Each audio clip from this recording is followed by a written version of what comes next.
টানা কয়েকদিনের বৃষ্টিতে ঢাকা আরিচা ও নবীনগর চন্দ্রা মহাসড়কের বিভিন্ন স্থানে বড় বড় খানাখন্দের সৃষ্টি হয়েছে। এতে যান চলাচল ব্যাহত হয়ে দীর্ঘ যানজট ও দুর্ঘটনার ঝুঁকি বেড়েছে। বিশেষ করে সাভার, হেমায়তপুর, বাইপাইল ও চন্দ্রা অংশে বৃষ্টির পানিতে ছোট বড় অসংখ্য গর্ত তৈরি হওয়ায় দুর্ভোগে পড়েছেন যাত্রী ও চালকরা। এ বিষয়ে বিস্তারিত জানাতে আশুলিয়ার বাইপাইল এলাকা থেকে সরাসরি যুক্ত হচ্ছেন আমাদের সহকর্মী সাদ্দাম হোসেন। সাদ্দাম, সড়ক বিভাগ ক্ষতিগ্রস্ত রাস্তা সংস্কারে কি কোনো ব্যবস্থা নিয়েছে? এসব সড়ক অল্প বৃষ্টিতে কেন ভেঙে যায়? নির্মাণের সময় থেকে কি অনিয়ম গাফিলতি থাকে? বিস্তারিত জানাবেন।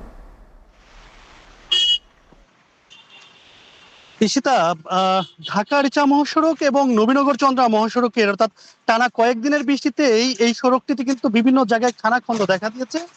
আমি এই মুহূর্তে যে জায়গাটি দাঁড়িয়ে রয়েছি এটি সাভারের অর্থাৎ আশুলিয়ার যে বাইপেল ত্রিমুখী যে স্থানটি রয়েছেন নবীনগর চন্দ্রা মহাসড়কে আপনি দেখতে পাচ্ছেন যে এই সড়কটিতে কিন্তু খানাখন্দে দেখা দিয়েছে এবং এই সড়কটির অর্থাৎ দীর্ঘ দীর্ঘ টানা বৃষ্টিতে কিন্তু এই সড়কটিতে খানাখন্দ অর্থাৎ দীর্ঘ সড়কটিতে খানাখন্দ দেখা দিয়েছে। বিশেষ করে নবীনগর চন্দ্রা মহাসড়ক অর্থাৎ যদি বলা যায় যে বাইপেল এবং অন্যতম পল্লী বিদ্যুৎ সহ বেশ কয়েকটি স্থানে কিন্তু এইসব খানাখন্দে দেখা যায়, যার জন্য কিন্তু এই সড়কটিতে কিন্তু তীব্র যানজটের সৃষ্টি হয়। বিশেষ করে অর্থাৎ উত্তরগামী যে বাসগুলো আসেন এই সড়কটি দিয়ে, একই সাথে কিন্তু এখানে অর্থাৎ ঢাকা এলিভেটেড এক্সপ্রেসওয়ের যে কাজ আশুলিয়ার সেটি কাজ চলো কাজের কারণে কিন্তু এই ধরনের ভোগান্তিতে পড়ছেন অর্থাৎ যাত্রী সাধারণরা। একই সাথে যদি বলে রাখি সেটি কিন্তু হেমায়তপুর এবং সাভার বা অর্থাৎ নবীনগর অর্থাৎ ঢাকা আরিচা মহাসড়কের যদি স্থানটিতে বলি সেটি কিন্তু অর্থাৎ নবীনগর থেকে একটানা যদি বলা যায় যে উলাইল এবং সাভার বাস স্ট্যান্ড, সাভার থানা স্ট্যান্ড, গেন্ডা এবং হেমায়তপুর পর্যন্ত যে সড়কটি দেখা যাচ্ছে সেটি কিন্তু ম্যাক্সিমাম জায়গায় কিন্তু এই অর্থাৎ ঢাকা আরিচা মহাসড়কে কিন্তু খানাখন্দ দেখা দিয়েছে। এতে করে কিন্তু এখানে অর্থাৎ এখানকার যারা বাস এবং অন্যান্য যে চালকরা রয়েছেন তারা কিন্তু বলছেন যে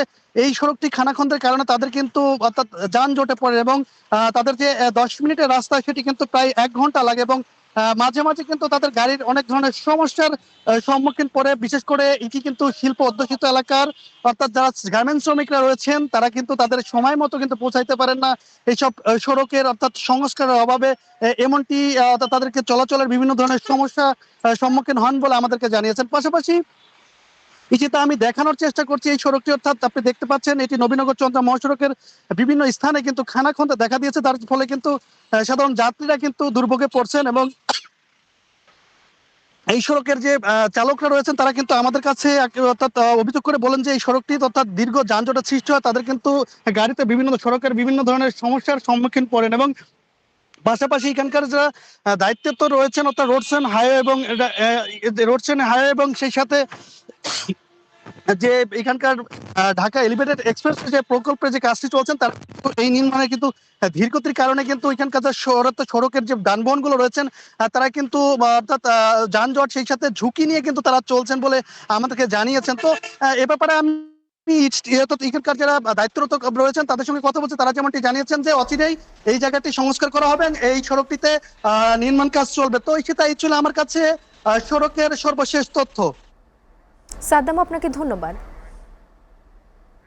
দর্শক, সড়ক বিভাগ ক্ষতিগ্রস্ত রাস্তা সংস্কারে কি কোনো ব্যবস্থা নিয়েছে কিনা সে বিষয়ে বিস্তারিত জানাচ্ছিলেন আমাদের সহকর্মী সাদ্দাম হোসেন।